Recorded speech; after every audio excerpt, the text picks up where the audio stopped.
Hello दोस्तों, कैसे हैं आप सब। उम्मीद है आप बहुत ही अच्छे से होंगे। और अब ये जो बुक है डॉक्टर अरोरा सर की, स्टार्ट करते हैं विलियम शेक्सपियर से। वर्ड्सवर्थ को आपने पढ़ ही लिया है। अभी उनके वर्क्स केवल एक ही दो का हमने किया है, ठीक से पढ़ाया हुआ है, बाकी अदर्स भी हम पढ़ाएंगे। तो आइए सबसे पहले हम विलियम शेक्सपियर को देखते हैं।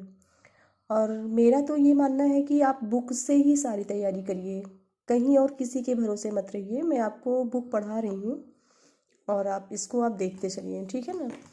और पहले ही पिछली वीडियो में हमने बताया है आपको कि मेरे पास ज़्यादातर जितनी बुक्स हैं, और आप पेपर में भी देख लीजिएगा, ज़्यादा हम नहीं बोलेंगे, ज़्यादा क्या बोलना है। और लेकिन ये है कि आएगा इसी से। चलिए देखते हैं।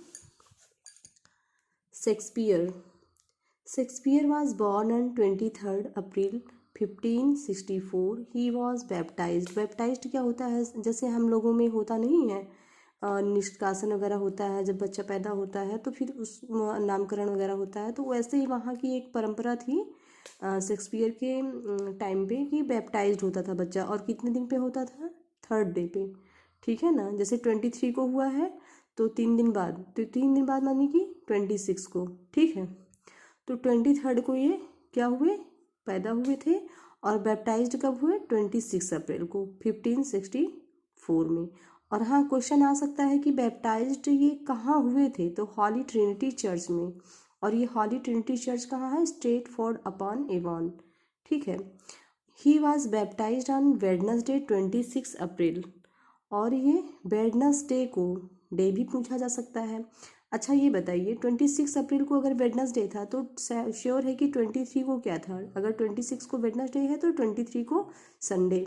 तो ये भी पूछा जा सकता है कि वो किस दिन पैदा हुए थे, तो संडे को। क्यों? क्योंकि इसमें तो डेट मेंशन कर रहे हैं ना दरअसल कि वेडनेसडे को, और वेडनेसडे यानी कि 26 अप्रैल को। तो ये हम उम्मीद करते हैं आपको समझ में आ गया। कितने क्वेश्चन यहीं से ऐसे ही क्वेश्चन बनते हैं, ठीक है। और is the main town of the district, ठीक है, जो कि मेन टाउन, कहाँ? डिस्ट्रिक्ट की मेन टाउन में, ठीक। तो इतना आपको क्लियर हो गया। बर्थ इनका कहाँ हुआ था, कैसे हुआ था, बैप्टाइज्ड कब हुए थे। बैप्टाइज क्या होता है? जैसे हम लोग में संस्कार होता है निष्कासन वगैरह का, वैसे इनके समय में ये एक बैप्टाइज एक प्रक्रिया थी, एक संस्कार होता था जो होता था 3 दिन बाद। कितने दिन पे होता था? 3 दिन बाद। और कब हुआ था? वेडनेसडे को। पैदा कब हुए थे? यहाँ पे उन्होंने डे नहीं मेंशन किया, लेकिन आप जान ही सकते हैं कि 23rd को संडे होगा, तभी तो वेडनेसडे को हुआ इनका। डेथ इनका कब होता है? 23 अप्रैल 1660। और on the probable anniversary of his birth, मतलब वही जिस दिन इनकी बताए थे पहले ही पिछली वीडियो में कि बर्थ और डेथ डेट इनका सेम है। 23rd को ये पैदा हुए, 23 अप्रैल को ही ये इनकी डेथ हो जाती है। इनके फादर जॉन शेक्सपियर। और क्वेश्चन आता है कि वो कौन थे, तो वो ट्रेडर इन कॉर्न में अगर आ जाता है, मीट, लेदर, इनमें से कोई भी आ सकता है, एंड अदर एग्रीकल्चरल प्रोडक्ट्स। तो आपको जानना ज़रूरी है कि कॉर्न में अगर आ जाए तो कॉर्न भी सही है, मीट भी, और लेदर के भी थे, और अदर एग्रीकल्चर प्रोडक्ट्स के ये क्या थे? ट्रेडर थे, व्यापारी थे, ठीक है ना। कौन? इनके पिताजी। मदर इनकी पहले ही बताए हैं कि इनकी मम्मी का नाम मैरी एर्डन था। कुछ फैक्ट हैं और शेक्सपियर के बारे में, चलिए देखते हैं उसको हम। Many attempts have been made to investigate the life of Shakespeare and to discover from his work something of the man, ठीक।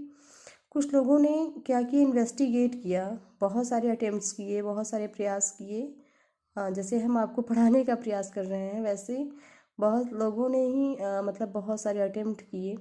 क्या करने के लिए? इन्वेस्टिगेट करने के लिए। किसके लिए? शेक्सपियर की लाइफ के लिए, ये खोजने के लिए कि उनके काम क्या थे, और समथिंग ऑफ द मैन कुछ मिल जाए। But none of the countless keys to his character which have been discovered, लेकिन बहुत ज़्यादा उनके करेक्टर के बारे में कोई डिस्कवर ना कर सका।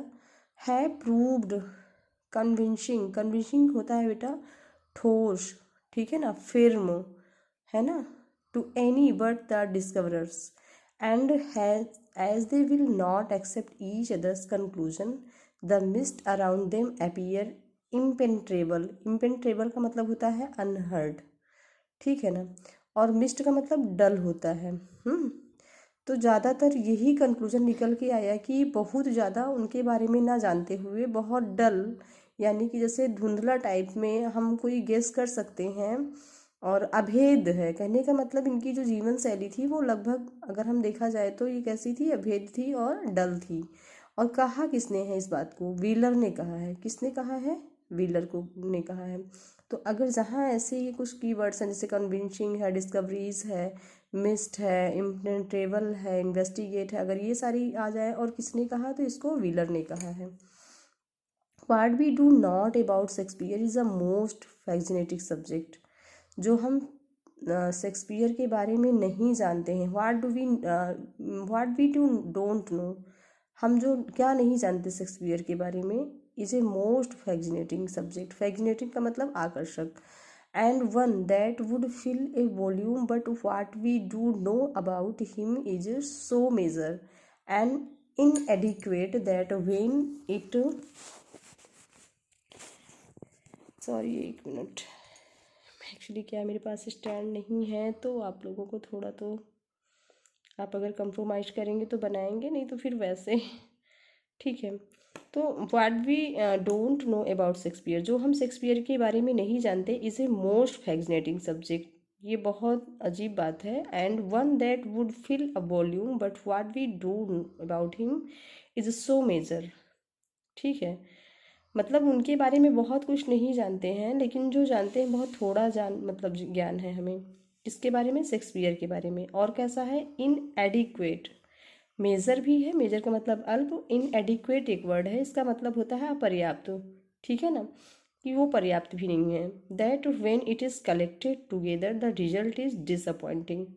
जब इन सब चीज़ों को हम कलेक्ट करते हैं तो जो उसका रिजल्ट आता है रियली बहुत ही डिसअपॉइंटिंग होता है, यानी कि निराशा हमें देता है, इसलिए क्योंकि उनके बारे में बहुत ज़्यादा जानकारी हम कलेक्ट नहीं कर सके। तो ऐसा किसने कहा है? ऑस्कर वाइल्ड ने कहा है। पहला व्हीलर ने कहा है, दूसरा ऑस्कर वाइल्ड ने कहा है। Shakespeare probably attended the grammar school at Stratford. There he learn small Latin and less Greek. Shakespeare शायद कहाँ अटेंड किए थे? ग्रामर स्कूल को। कहाँ पे था ये ग्रामर स्कूल? स्ट्रैटफोर्ड में था। देयर ही लर्न, और जहाँ उन्होंने सीखा क्या? Small Latin less Greek. ठीक है। इन 1582 ही वॉज मैरिड। क्वेश्चन आ सकता है कि उनकी मैरिड कब हुई, तो 1582 में। किससे हुई थी? एने हैथवे से। She was 8 years senior to him in age. ये बहुत इंपॉर्टेंट है, इनकी जो बीवी थी वो 8 ईयर्स सीनियर थी, 8 वर्ष की क्या थी? बड़ी थी बहुत, मतलब इनसे। किससे? शेक्सपियर से। हम लोग के यहाँ क्या होता है कि जूनियर से शादी करते हैं, लेकिन यहाँ पे इनसे बहुत ज़्यादा ये बड़ी थी। अच्छा, ये भी माना जाता है कि Shakespeare had the first child only after 6 month of marriage. कहा जाता है कि जो शेक्सपियर की पहला जो बच्चा था, ओनली आफ्टर 6 मंथ, 6 महीने के बाद ही हो जाता है। तो कुछ लोग, मतलब ये गेस लगाया जाता है, गेस क्या यही रियल था कि इनकी जो बीबी थी शादी के पहले ही क्या थी? वो प्रेग्नेंट थी। द एल्डेस्ट डॉटर, इनकी जो सबसे बड़ी लड़की थी, उसका नाम क्या था? सुसैना। वाज बैप्टाइज्ड ऑन 26 में 1583। अब आप देख लीजिए कि शादी कब हुई थी इनकी? 82 में, है ना। और 1583 में ही, कब? 26 मई को इनकी लड़की का क्या होता है? वो बैप्टाइज होती है। कौन? सुसैना। ठीक है। बड़ी लड़की इनकी एल्डेस्ट डॉटर का नाम क्या था? बताइए आप लोग। सुसैना था। और बैप्टाइज वो कब होती है? 26 मई को होती है। 2 years later the twins Hamnet and Judith were born. 2 वर्ष के बाद कौन कौन? हैमनेट और जूडिथ, ये दो ट्विंस हैं। कौन कौन? एक हैमनेट और दूसरा जूडिथ, ये होते हैं। Susanna was married to John Hall. जो सुसैना, इनकी जो एल्डेस्ट डॉटर थी, उसकी शादी किससे होती है? जॉन हॉल से। और जॉन हॉल क्या थे? A physician. And Judith to Thomas Quiney, जो कि फिजिशियन थे। तो 2 बहनें थी ना, एक जूडिथ थी, एक सुसैना थी। सुसैना की शादी किससे हुई? जॉन हॉल से। जॉन हॉल क्या थे? फिजिशियन थे। और जूडिथ की शादी होती है थॉमस क्वीनी से। किससे होती है? थॉमस क्वीनी से। ठीक है। और इनको कितने बच्चे थे? 3। हैमनेट, जूडिथ जो कि ट्विंस थे, और बड़ी लड़की का नाम क्या था? सुसैना। हैमलेट जो कि 11 वर्ष का ही था। तो अभी आप देखेंगे the husband of Judith was junior to her in age, जो जूडिथ थी उसके जो हस्बैंड थे उससे काफ़ी छोटे थे। The only son Hamlet died, लेकिन एक लौता लड़का इनका था जिसका नाम हैमलेट था, वो एट द एज ऑफ 11, ये बहुत इंपॉर्टेंट है, कितनी एज में, 18 एज में ही वो 11 एज में ही उसकी क्या हो जाती है, डेथ हो जाती है। ठीक है, आगे हम चलते हैं। अगस्त अच्छा डेथ कब होती है, ये बहुत, आप एक एक पॉइंट को अक्सर ऐसा करिए ना कि आप एक एक पॉइंट को, मेरा मानिए तो ऐसे आप जो है वो करते जाइए, अंडरलाइन करते जाइए या कुछ ऐसे हाईलाइट वगैरह करते जाइए। अगर आपके पास नोट्स बना सकते हैं आप तो नोट्स बनाते रहिए, बहुत ही हेल्पफुल रहेगा रियली। मुझे तो लगता है कि book is sufficient for any exam. ठीक है, about the year 1587 he left his family and went to London. 1587 में ये अपनी फैमिली को छोड़ देते हैं और कहाँ जाते हैं, लंदन चले जाते हैं। Join the Burbage's company of players, वहाँ जाके ये बर्वेस कंपनी को ज्वाइन कर लेते हैं। ठीक है ना, क्वेश्चन आता है कि मतलब किसकी कंपनी ये ज्वाइन करते हैं, तो Burbage's company of players. It is said that he left Stratford because of stealing deer from sir Thomas Lucy's park. ये देखिए रिपीटेड क्वेश्चन है, ये इससे क्वेश्चन आ चुका है, ये भी आ चुका है और ये भी आ चुका है। इट इज़ सैड कहा जाता है कि इन्होंने स्ट्रेटफोर्ड पता है किस लिए छोड़े, क्योंकि हिज स्टीलिंग डियर, क्योंकि सर थॉमस लूसी थे और उनके पार्क से इन्होंने एक डियर को क्या किया था, चुरा लिया था, उसके लिए इन्होंने स्ट्रेटफोर्ड को छोड़ दिया था। ठीक है, in 1597 he purchase New Place in Stratford. अच्छा, स्ट्रेटफोर्ड को इन्होंने छोड़ भी दिया था और 1907 में, ठीक है ना, 1597 में इन्होंने new Place in Stratford purchase किया। स्ट्रेटफोर्ड में इनको न्यू प्लेस। अच्छा, क्वेश्चन आया है कि इनके घर का नाम क्या था, तो न्यू प्लेस। कैसा घर खरीदे, न्यू प्लेस कब खरीदे, कब परचेज किए, 1597 में। For his legendary and historical material Shakespeare depends mainly on Holinshed's Chronicles of England, Scotland and Ireland, also on North translation of Plutarch famous lives.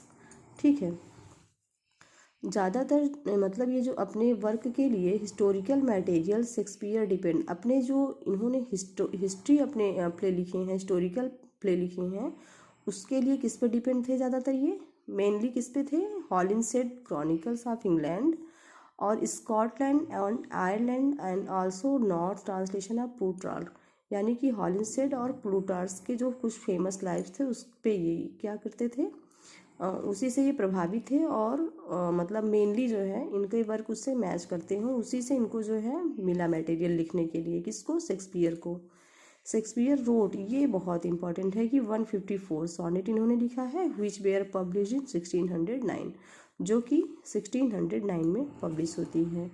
तो आपको ये पॉइंट तक मैं टिक लगा देती हूँ, जहाँ तक आप पढ़ चुके हैं। आगे की वीडियो अब हम कल बनाते हैं क्योंकि बहुत ज़्यादा लॉन्ग हो जाएगी और ये हम ज़्यादा नहीं है, तो आप बिल्कुल एक एक बुक आपको पढ़ा देंगे, बस आप पढ़ते रहिए, थोड़ा साथ दीजिए, एंजॉय करिए। और ठीक है, okay, thank you for watching my video, please like and subscribe।